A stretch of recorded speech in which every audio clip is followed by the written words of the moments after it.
toogoo ñuy wax ni affaire chef de l'État la mais malheureusement le comportement des tenants du pouvoir yombalul loolu yombalu ko. parce que ils peuvent se dire que duñu dialoguer avec le couteau wala duñu dialoguer fi mu ne nii on est en train de prendre les chroniqueurs de les enfermer. Alors je te donne le compte rendu de la conférence des présidents.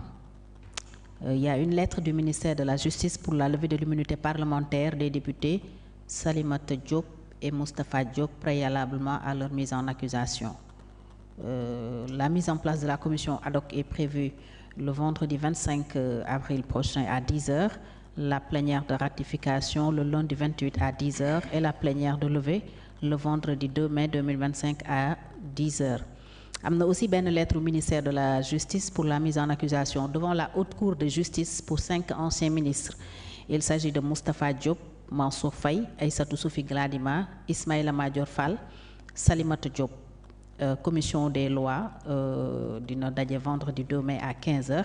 Plénière bi c'est prévu jeudi 8 mai à 10h. Moustapha Diop, Mansour Faye, Aïssatou Soufi Gladima, Ismaïla Madior Fall, Salimata Diop ñooñu le ministère de la Justice bind Assemblée nationale pour leur mise en accusation devant la Haute Cour de justice. Le bureau de l'Assemblée suivi de la conférence des présidents daal dinay examiner donc la requête du parquet général près la cour d'appel de Dakar visant la mise en accusation d'anciens ministres du régime précédent cités dans les rapports de la Cour des comptes, notamment donc ñi ma fi. c'est wax naa la fii dans le rapport de la Cour des comptes c'est vrai. Ils étaient des ministres personnes morales des fonds Covid. Personnes morales de ces ministères-là. Mais le ministère de la Justice, Ismaïla Madior était ministre de la Justice, je pense. Mais dans le rapport, nullement on a parlé du ministère de la Justice. Parce que le rapport, je l'ai, c'est ça dans mon téléphone, et je l'ai lu. Dans le rapport, on n'a pas parlé de Sophie Gladima gérer le ministère des mines. Du pétrole. Du pétrole. Est-ce que c'était lui justice, Ismaïla Madior? Période Covid. Alors, maintenant, tout ce que nous savons, moi, Moustapha Diop dañuy lever waat parce que li taxoon ñu lever immunité bi bokkul. dañ koy lever waat une deuxième fois. Bien sûr. Donc Ndeye Saly dañ koy lever waat une seconde fois. C'est-à-dire, moi je parle sur les procédures. C'est-à-dire ce que l'Assemblée nationale a fait génn communiqué bi mooy procédure normale. Parce que sous le ministère de la Justice, sous le parquet saisiré, ta mission c'est d'exécuter et de voter les lois pour la mise en accusation ou bien pour les mises en accusation. Donc ils seront mis devant la Haute Cour de justice pour ñu mettre en accusation devant la Haute Cour de justice. Maintenant nag nit ñi mën nañ débattre sur le pourquoi la convocation, la saisine du parquet. Parce que aussi wax naa la fii sànq ci njëlbeen que dans le rapport ou bien dans le rapport on n'a pas cité les noms des ministres, mais dans les enquêtes aussi gisuñu enquête buy wane ni on a les DAGE ont cité leur ministre. Lenn boo fuité au niveau de la presse mooy c'est le DAGE au niveau de la presse xaw ma ndax am na wala amul, mais Ngom Niang moo ne c'est Matar Ba qui lui a ministre des sports qui lui donnait des instructions. Qui lui donnait des instructions. Alors que gisuñu ko ci ñi ñi cité nii nii. waaw alors que gisuñu ko ci ñi ñi cité nii. dégguñu ko. dégguñu ko. Peut-être c'est la première liste.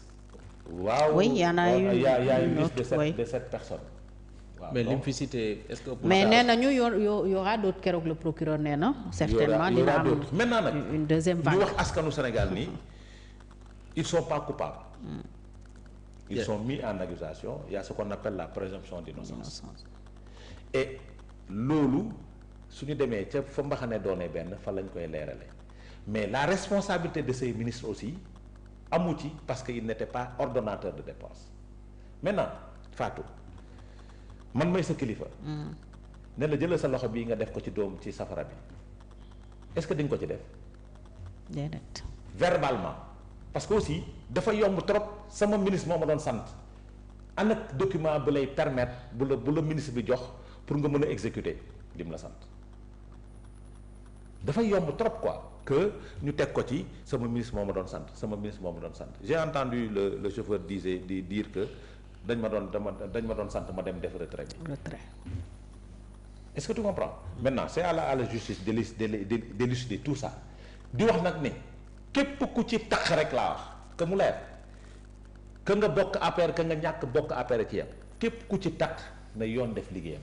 mais buñ ko def nag mbirum règlement de compte parce que aussi la reddition des comptes comme ni mu ko waxee moom c'est des comptes yoo xamante ni yow yaa def réédition des comptes bi yow yaa mené les enquêtes parce que jusqu'à présent on ne peut pas parler de reddition des comptes. Jusqu'à présent on ne peut pas parler de reddition des comptes parce que ils n'ont pas fait l'audit au niveau des ministères suñu defoon l'audit des ministères ñu jàpp ci ay ministres ak nangam sangam on saura que c'est la reddition des comptes mais sur cette base là c'est un rapport qui existait pour wax Moussa pour ton information en 2023 ba ñu jëlee dossier bi yóbbu ko DIC rappelle-toi ba ñu ko joxee procureur daf ko jox DIC il a entendu toutes ces personnalités là et ils sont venus avec les preuves. Il y a eu un second rapport de la Cour des comptes. Maintenant, je demande par rapport à la Covid. Par rapport à la Covid, il y a eu un second. Parce que le DAGE du ministère de Mansour Faye après avait écrit au truc pour wax ko ni base bi nga calculé du base yooyu. La lettre officielle génne nañ ko. Le Zale, le ministre de la Culture, le fonctionnaire Zale, le ministre de la Culture moo nekkoon DAGE culture kooku ba mu ko woowee dafa dem apporter toutes les preuves nécessaires. Second rapport bi tey xam lu tax il a été relaxé la dernière fois c'est sur la base du second rapport bi ñu envoyé au juge d'instruction moom moo ko libéré. Donc nous demandons à la Cour des comptes de sortir le second rapport de la Cour des comptes sur la gestion des fonds Covid. Sur la gestion des fonds Covid parce que am na benn rapport c'est sur la base du premier rapport la ñuy convoqué nit ñi. D'accord. En tout cas rapport bi ñi ñu ciy topp je rappelle donc mooy Moustapha Diop les 5 ministres yi nga xam ne ñoom la ñu war a yóbbu. Moustapha Diop ban la rapport la wala problème am ak ndaw. non c'est le rapport de la Cour des comptes. Oui moom ak Ndeye Saly Diop Dieng Salimata Diop c'est Ndeye Saly Diop Dieng. ancien ministre de la femme comme ñoom ñaar ay député lañu balaa ñu leen di topp il faut ñu lever seen immunité parlementaire mais 5 ministres yi ñu nar a topp devant la haute cour de justice te parquet sàkku ko ci assemblée nationale mooy Moustapha Diop Mansour Faye Aïssatou Sophie Gladima Ismaïla Madior Fall Salimata Diop Ismaïla Madior Fall Salimata non dañu war a lever immunité parlementaire am moom ak Moustapha Diop donc loolu mooy requête bu njëkk bi ci kaw parce que ñoom ñaar ay député lañu à l'Assemblée nationale mais les 5 ministres Moustapha Diop Mansour Faye Aïssatou Sophie Gladima Ismaïla Madior Fall Salimata Diop Ismaïla Madior Fall au moment des faits il était bien sûr ministre de la justice. Il était ministre de la justice. Oui. Mais dans le rapport je pense da nga am surprise ci liste bi Moussa. gis nga loolu tax ma ne la gis nga suñu réew mi nous sommes mal partis gis nga lii nii dina fi indi coow loo xamante ne amul benn njariñ pour le économiquement parlant amul benn njariñ pour le pays jox la emploi joxuma lekk joxuma naan mais mënoon nañ ko def d'une manière désintéressée. C'est-à-dire reddition des comptes loolu c'est un principe accepté de tous mais niñ ko bëgg a defee nii d'un seul coup nga woo tout ce beau monde là mais tu es parti pour mélanger tout. Les gens parlent de. Ça me rappelle la conférence de presse d'Alioune Ndao. Oui. Ça me rappelle ça quoi. Oui bi muy présenter les 25 personnalités.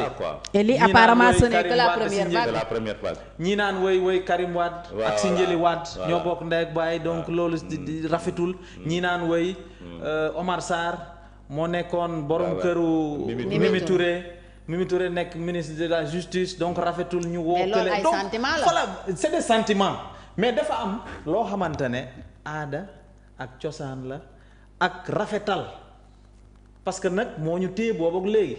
nous sommes le pays le plus stable. mais en 2012 c'était cette population sénégalaise là qui avait demandé la réduction des comptes. Oui. Une demande sociale. Là c'était une demande sociale quand Macky Sall quand les choses ont démarré. La population s'est retournée contre le pouvoir cette même population. man li ma xam ba xam mooy ñi fi nekk ils ont trompé le peuple. Par leur discours. Ils ont trompé le peuple mais du ñu jëmal réew mi fenn. man loolu daf ma leer au fait. c'est malheureux quoi bugguma ko mais daf ma leer. parce que Macky Sall effort yi mu def. Macky Sall liggéey bi mu liggéey c'est tellement dafa bari tellement que ak stratégie man gisuma ko ci ñii parce que da ngay gis benn volonté d'abord nga gis ne à l'œil nu nga gis ne ñii bu ñu jógee par exemple fële la ñu war a dem wala fële am lii am fa et cetera ñëw versé ko ci réew mi mais loolu yëpp gisaguñ ci dara ça fait 1 an 12 mois déjà loo tax ma ne la gis nga rapport yi ñoom bu ñu muusoon dañuy génne benn rapport régler ko ba pare ñu génnewaat beneen rapport régler ko ba pare parce que la reddition des comptes c'est un principe accepté de tous. munoo ñëw ñu ne la ça c'est le code de transparence